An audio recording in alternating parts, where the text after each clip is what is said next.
Tripura cricket association আয়োজিত বিভিন্ন টুর্নামেন্টে অংশগ্রহণ করার আগে সোমবার পোলস্টার ক্লাব নিজেদের জার্সি উদ্বোধন করে।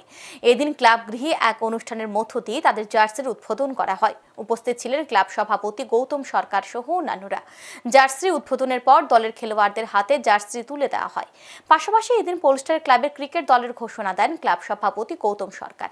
ক্লাব সভাপতি জানান, এই বছর পোলস্টার ক্লাব 17 জনের ক্রিকেট দল গঠন করেছে। এই বছর ত্রিপুরা ক্রিকেট অ্যাসোসিয়েশন আয়োজিত এ ডিভিশন পোলস্টার ক্লাব চ্যাম্পিয়ন হবে বলে আশা ব্যক্ত করেন তিনি আরও জানান, এই বছর বহিরাজ্য থেকে কোনো খেলোয়াড়কে আনা হয়নি। রাজ্যের প্রতিভাবান খেলোয়াড়দেরকে নিয়ে এই বছর পোলস্টার ক্লাবের দল গঠন করা হয়েছে বলে জানান তিনি। 2 এপ্রিল থেকে যে খেলা শুরু হচ্ছে সেই খেলাতে আমাদের ক্লাবের 17 জনের আমরা টিম করেছি। আমরা আশাবাদী এইবার 2024-এর যে টুর্নামেন্ট এ ডিভিশনে আমরা ভালো পারফরমেন্স করব।